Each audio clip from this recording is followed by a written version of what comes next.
Vamos ler Romanos capítulo 1, versos de 8 em diante. Diz assim: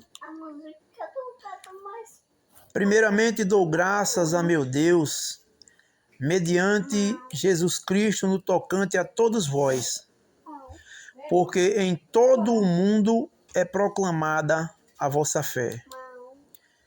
Porque Deus, a quem sirvo em meu espírito, no evangelho de seu Filho, é minha testemunha de como incessantemente faço menção de vós, em todas as minhas orações, suplicando que, em algum tempo, pela vontade de Deus, se me ofereça boa ocasião de visitar-vos.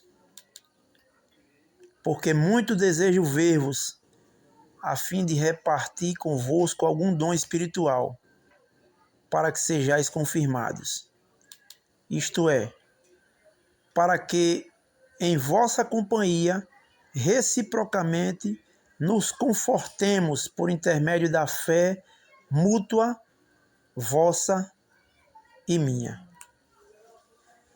Então, esta é mais uma carta do apóstolo Paulo à igreja de Roma, né?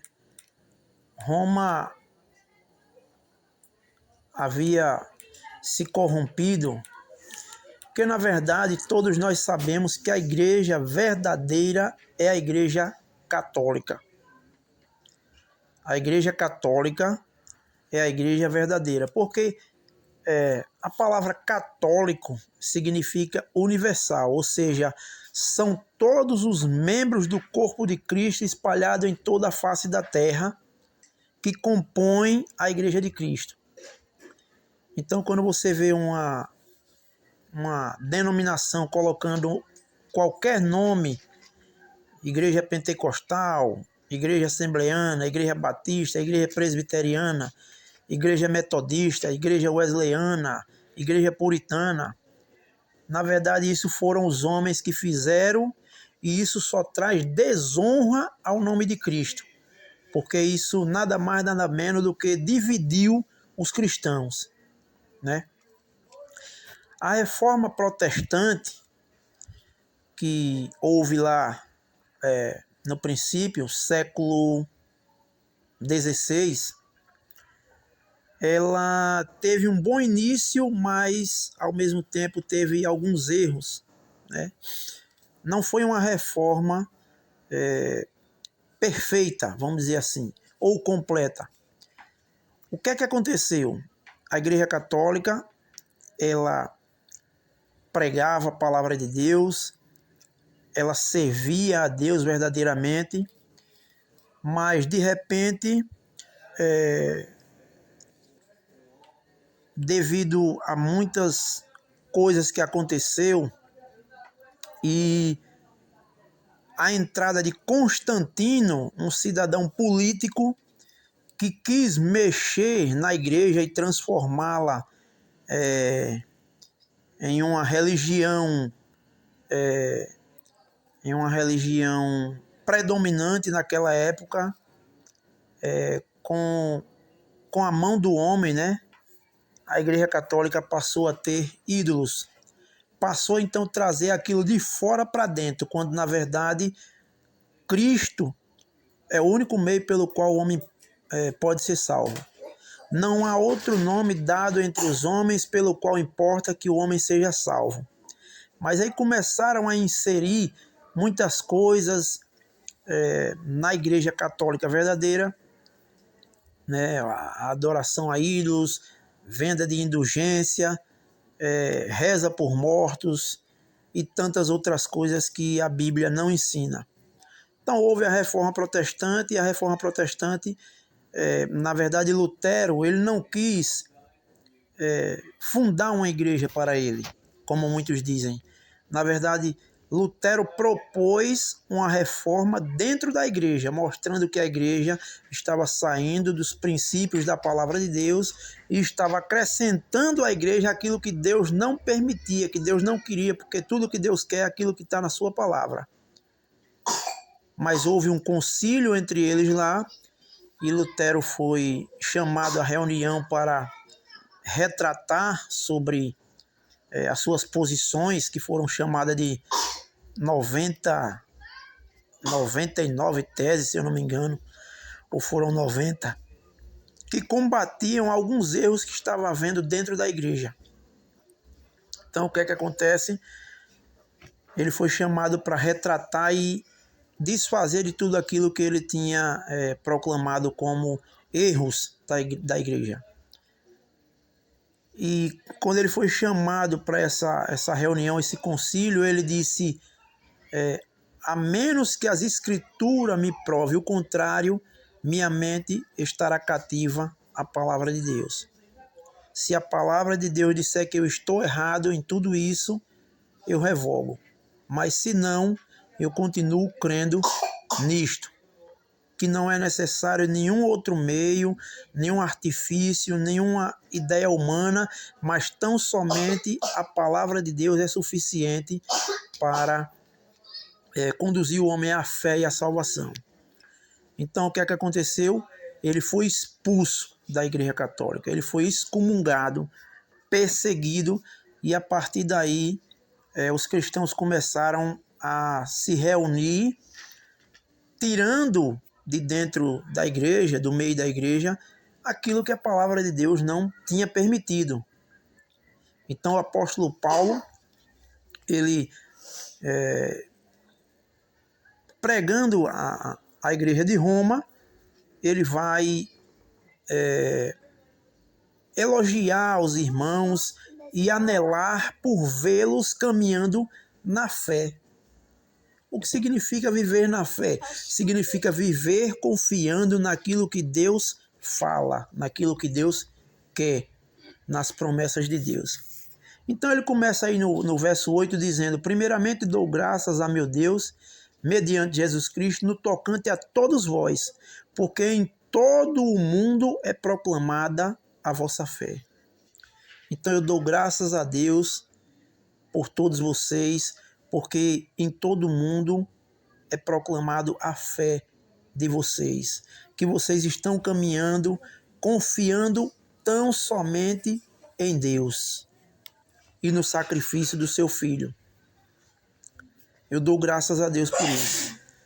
É como se dissesse, é exatamente dessa maneira que vocês devem andar. Vocês não precisam de nenhuma outra coisa senão Cristo e esse crucificado. E é isto que eu tenho ouvido a respeito de vós. E eu dou graças a Deus, mediante Jesus Cristo, no tocante a todos vós, porque em todo o mundo é proclamada a vossa fé. Verso 9 ele diz: porque Deus, a quem sirvo em meu espírito no evangelho de seu Filho, é minha testemunha de como incessantemente faço menção de vós. Ou seja, o apóstolo Paulo teve tanta alegria de ver aqueles irmãos caminhando na fé em Cristo Jesus, que em todo canto que ele ia, ele mencionava isso. A igreja de Roma está andando na fé. A igreja de Roma caminha na fé. Os irmãos em Roma estão caminhando na fé, na palavra, não precisando de nenhuma outra coisa, mas confiando tão somente naquilo que Deus quer, naquilo que Deus fala, naquilo que Deus ensina por meio da sua palavra. Deite. Então, verso 10, ele continua dizendo: em todas as minhas orações, suplicando que, em algum tempo, pela vontade de Deus, se me ofereça boa ocasião de visitar-vos.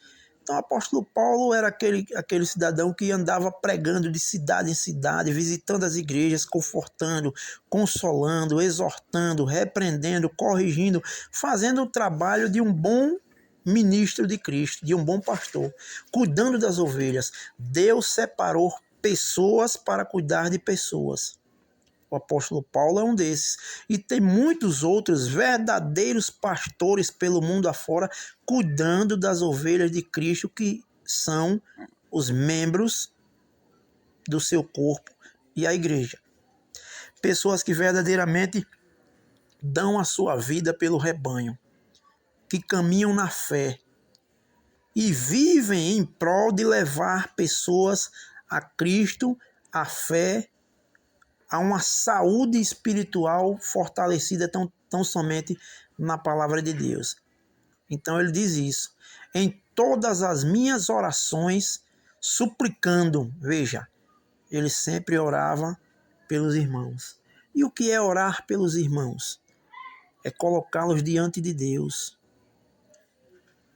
Senhor, veja o meu irmão fulano, está passando por uma tribulação. Livra ele, Senhor.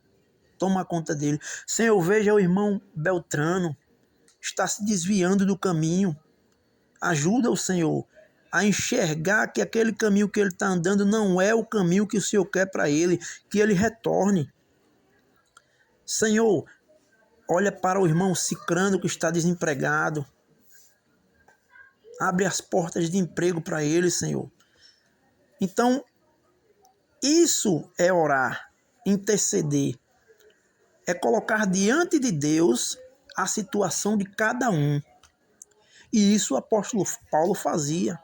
E isso qualquer cristão hoje que caminhe na fé, que creia verdadeiramente que Jesus Cristo é o Filho de Deus, pode fazer. Ah, irmão, tem vezes que eu não oro porque eu penso que os meus pecados são tantos que Deus não quer ouvir. Pelo contrário. É isso que Deus quer ouvir da sua boca. Senhor, eu sou um pecador. Não sou digno de falar com o Senhor. Não sou digno de receber nada de ti. Mas eu confio na sua misericórdia. Eu confio no sacrifício do seu Filho.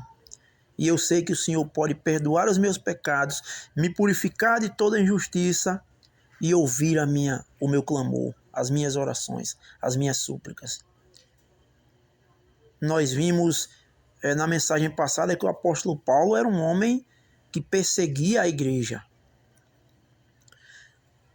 E ao ter um encontro com Cristo, ele se transformou em um perseguido pela igreja. Então ele vivia agora para a igreja, ele deu a sua vida pela igreja. E sofreu muito por isso, mas para ele isso foi glória. A maior glória dele era fazer a vontade de Deus agora, custe o que custar. Como alguém já disse com muita sabedoria, se Cristo deu a vida dele por mim, o que é a minha vida para me dar a ele, para me não dar a ele? O que é a minha vida? Então o apóstolo Paulo fez isso. E ele diz: em todas as minhas orações, suplicando que em algum tempo, pela vontade de Deus, se me ofereça boa ocasião em visitar-vos. Então ele queria agora visitar esses irmãos, chegar mais próximo dele. Esse é o sentimento de todo cristão. Congregar, quando a palavra de Deus fala em congregar é isso, é ter prazer em estar junto com outros irmãos. Quando você vê uma pessoa que diz que é cristã, mas ela não gosta de estar junto com outros irmãos, tem algum problema aí. Não há nenhuma ligação em você ser um cristão e não querer estar junto com seus irmãos, com outros cristãos. Congregar é isso. O apóstolo Paulo rogava por isso, né? Que pela vontade de Deus se me ofereça ocasião em visitar-vos. Verso 11. Porque muito desejo ver-vos. Olha, eu estou desejando ver, eu quero ver vocês, a fim de repartir convosco algum dom espiritual, para que sejais confirmados. Veja, o que é que o apóstolo Paulo queria com eles? Queria fortalecer cada vez mais a fé deles em Cristo. Porque em todo o mundo, no Brasil, nós vivemos em tempos de paz. Nós não temos uma perseguição mesmo ferrenha contra o evangélico. Na verdade, os evangélicos que dizem que são perseguidos hoje no Brasil são aqueles que, ao invés de pregar a palavra de Deus, se intrometem onde não devem. Se intrometem na política, se intrometem na vida alheia, fala mal de tudo e de todos, condena a muitos que não têm poder de condenar, porque Jesus Cristo não mandou a gente condenar ninguém, mandou pregar o evangelho, para que por meio da graça dele o homem creia e seja salvo. Quem vai julgar e condenar no final, quem crê e quem não crê, é ele. Nenhum homem tem poder para isso. Nenhum homem tem poder para isso. E nem deve ter prazer nisso, porque se eu, quando outrora fui pecador, inimigo de Deus, e não gostava de ouvir o evangelho, não gostava de igreja, fui alcançado pela graça e hoje vivo para Deus e amo a igreja, assim também outros podem vir para Deus e amarem a igreja por meio da fé na palavra de Deus. Então o que devemos fazer é pregar, seja quem for.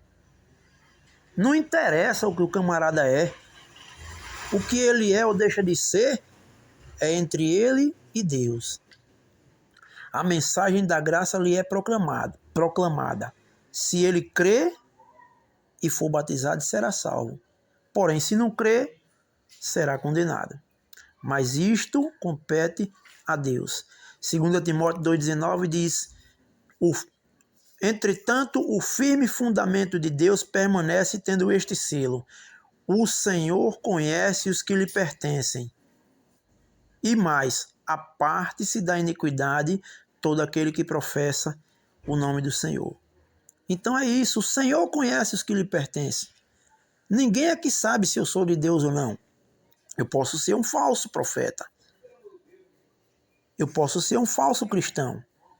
Isso é entre eu e Deus. Se eu for um falso, o próprio Senhor Jesus disse na sua palavra: sobre os falsos profetas sobrevirão maior condenação. Ou seja, existe uma condenação para aqueles que não crêem, mas para o falso profeta tem maior condenação. Ele vai sofrer mais, porque ele está agindo com falsidade e não com verdade. Ele está pregando ou tentando fazer a obra de Deus para ganhar dinheiro, para ganhar adeptos, se ele tiver algum interesse na política, para agradar a homens, mas não entendendo que esta é a vontade de Deus. E se essa é a vontade de Deus e essas são as obras que Deus preparou para que eu ande nelas, então eu devo fazer como para Deus. E se Elinalva não gostar? Se Nininho não gostar? Se Carla não gostar? Se Pedro não gostar? Se os vizinhos não gostar? Não posso fazer nada. O que eu posso fazer é pregar. A Bíblia diz, Jesus Cristo, certa feita, pregando e mostrando aos seus discípulos, Jesus disse: uns creem, outros zombam. Sempre é assim. Não pensemos que todo mundo aí está querendo ouvir o evangelho, como alguns dizem: o povo está com sede. Mentira. O povo está morto em seus delitos e pecado e só pode lhes brotar vida se o evangelho for anunciado e o Espírito Santo agir no coração, fazendo com que ele nasça de novo. Então o apóstolo Paulo continua dizendo, verso 11 ainda: porque muito desejo ver-vos, a fim de repartir convosco algum dom espiritual, para que sejais confirmados. Então ele queria repartir aquilo que ele tinha de melhor, um dom espiritual. E se alguém estiver necessitando de comida? Muito bem, vamos dar comida. E se for bebida? Vamos dar bebida. E se for uma roupa? Vamos dar uma roupa. Um cobertor. Ou qualquer necessidade. Mas principalmente o espiritual. Por quê? Porque se o homem não nascer de novo, ele pode ser o homem mais rico, mais saudável,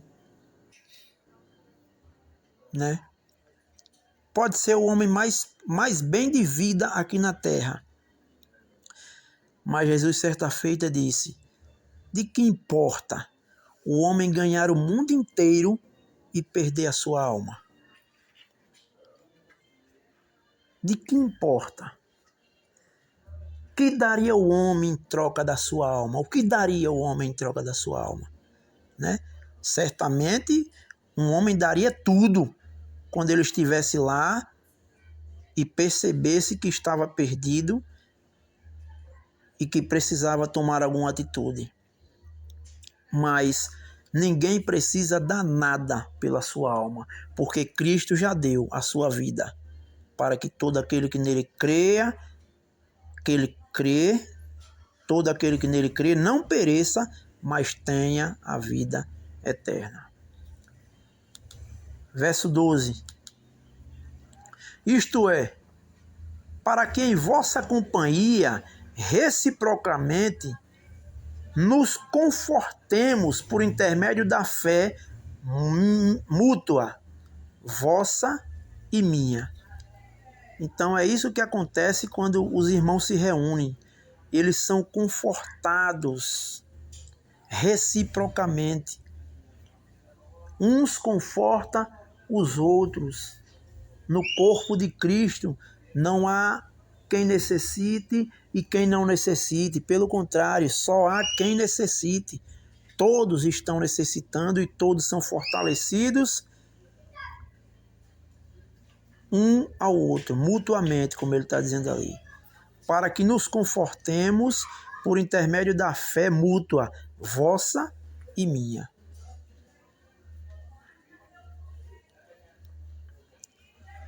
Verso 13.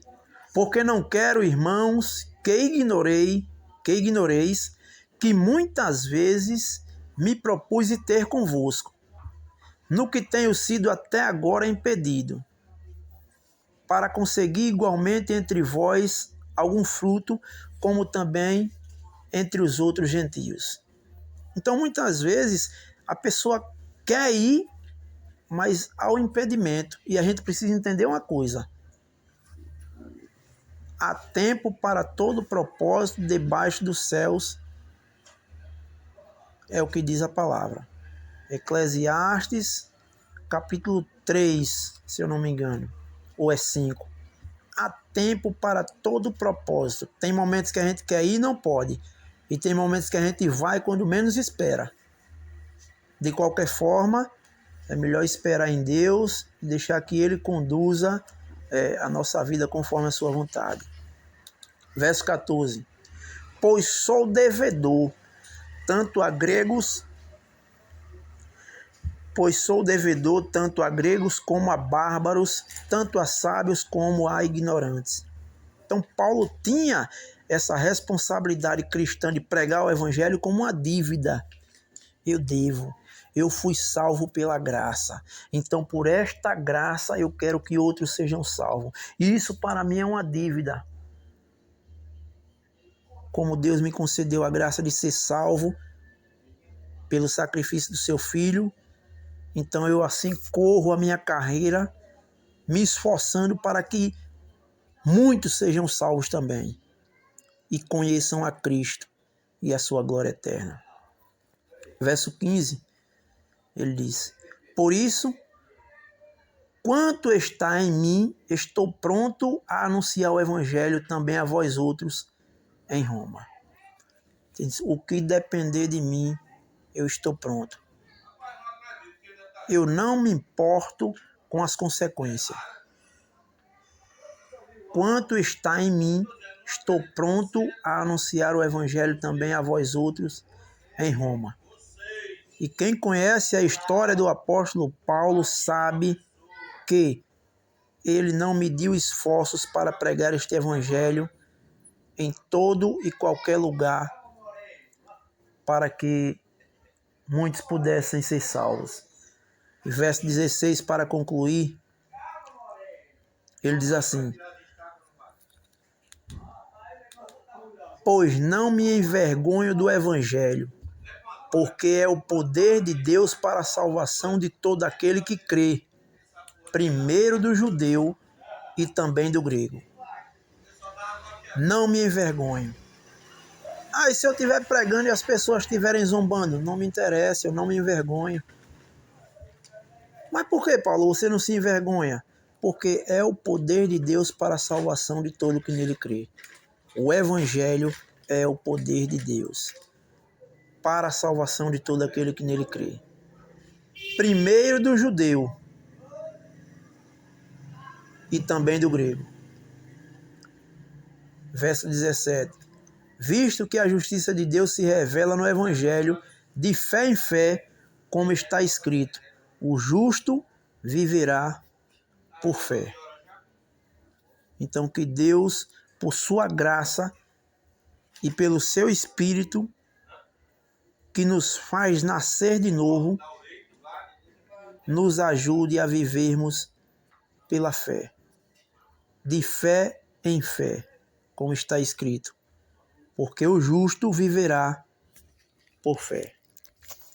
Então que essas palavras sejam aplicadas em nosso coração e que Deus seja exaltado para sempre.